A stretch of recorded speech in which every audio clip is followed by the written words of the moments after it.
সেই আদেশের প্রেক্ষিতে বর্তমান সরকার ব্যাটারি চালিত রিক্সার পক্ষ নিয়ে মহামান্য সুপ্রিম কোর্টের দ্বারস্থ হইলে মহামান্য সুপ্রিম কোর্ট 1 মাসের স্থিতি অবস্থানের আদেশ প্রদান করেন। সেখানে বলা ছিল এই 1 মাসের মধ্যে ব্যাটারি চালিত রিক্সাগুলি প্রধান সড়কে চলাচল করতে পারবে না। এই অবস্থায় আমরা লক্ষ্য করছি এবং বিভিন্ন পত্রপত্রিকায় প্রকাশিত হচ্ছে এবং ঢাকা মহানগরীতে ব্যাপক আকারে দুর্ঘটনার শিকার হচ্ছে রাজধানীবাসী। দেশ রূপান্তর পত্রিকায় 2 ডিসেম্বর তারিখে একটি প্রতিবেদন এসেছে।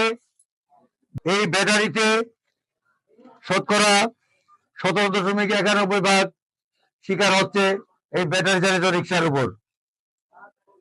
আরো একটি কথা উল্লেখ করতে চাই, এছাড়াও এই মাত্র 12 দিনে ঢাকা মহানগরীর মিরপুর রূপনগরে, মালিবাগ মোড়ে, মগবাজার চৌরাস্তায়, শ্যামলী রিং রোডে মহিলাদের ওড়না পেঁচিয়ে ব্যাটারি রিক্সা থেকে পড়ে গিয়ে মারাত্মকভাবে আহত হয়েছে অনেক মহিলা যাত্রী সাধারণ আমরা জানতে পেরেছি।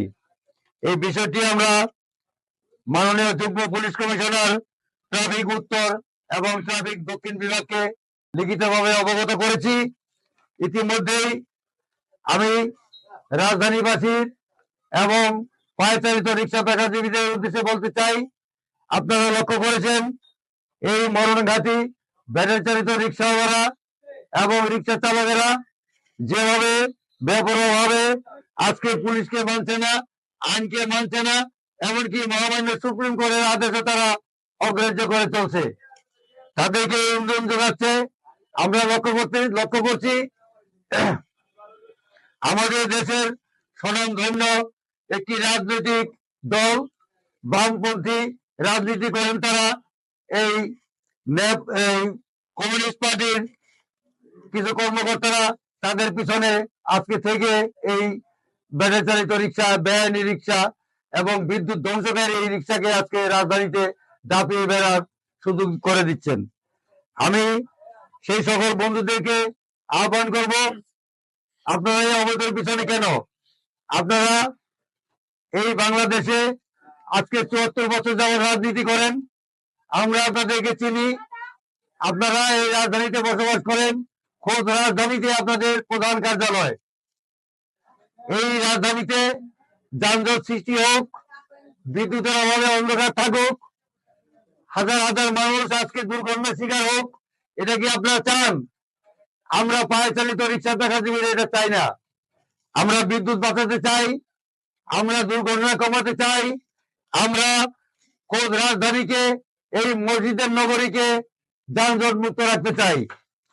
এই উপলক্ষে আমি আজকে পায়ে চালিত রিক্সা পেশাজীবীদের উদ্দেশ্যে বলতে চাই, আপনারা কোনো বিশৃঙ্খল করবেন না। আপনারা আপনাদের চালকদেরকে বলে দিবেন কম ভাড়ায় যেন যাত্রী সাধারণ আনা নেওয়া করে এবং ব্যাটারি চালিত রিক্সা চালকদের সাথে যাতে কোনো মারামারিতে বা কোনো উচ্ছৃঙ্খলায় বিশৃঙ্খলা যাতে না জড়ায়। আমরা আইনকে শ্রদ্ধা করি, মাননীয় সুপ্রিম কোর্টকে শ্রদ্ধা করি, 1 মাসের স্থিতি অবস্থাকে আমরা শ্রদ্ধা করি। আমরা সেদিনের অপেক্ষায় থাকবো, যেদিন আমাদের চূড়ান্ত রায় আসবে, সেদিন আমরা ঢাকা মহানগরীতে একটি শোডাউন করব। আমরা দেখিয়ে দিতে চাই আমরা ঢাকা মহানগরীতে কত লক্ষ বৈধ পেশাজীবী পায়ে চালিত রিক্সা পেশাজীবীরা বসবাস করি। আবারও আইন প্রয়োগকারী সংস্থার নিকট আরেকটি আকুল আবেদন রেখে আমার বক্তব্য এখানে শেষ করতে চাই। সেই আবেদনটি হলো, মহামান্য সুপ্রিম কোর্টের যে আদেশ, সেই আদেশ যেন ব্যাটারি চালিত রিক্সা চালকেরা, ব্যাটারি চালিত রিক্সা পেশাজীবীরা মেনে চলে, সেই ব্যবস্থা আপনারা করবেন। ইতিমধ্যে আমরা মাননীয় যুগ্ম পুলিশ কমিশনার ট্রাফিক মহোদয়কে দক্ষিণ এবং উত্তরকে আমরা চিঠি দিয়েছি। আমরা ঢাকা মহানগরীর পরিস্থিতিকে তুলে ধরেছি, সেই মতে আপনারা ব্যবস্থা গ্রহণ করবেন। অন্যথায় ঢাকা মহানগরী অচিরে একটি মগের মুল্লুকে পরিণত হবে, অন্ধকারাচ্ছন্ন হবে, যানজটে নাগাল হবে, রাজধানীবাসী চলাচলের একেবারে অনুপযোগী হয়ে পড়বে। আমি সকলকে আরেকটি বিষয় আমি সকলের অবগতির জন্য জানাচ্ছি যে বর্তমানে আমরা লক্ষ্য করছি ঢাকা মহানগরী সারা পৃথিবীর মধ্যে এই যে দূষণ, এই দূষণে 1 নম্বর স্থান অধিকার করেছে। সেই 1 নম্বর স্থান অধিকার করার একটি কারণ আছে এই ব্যাটারি চালিত রিক্সা।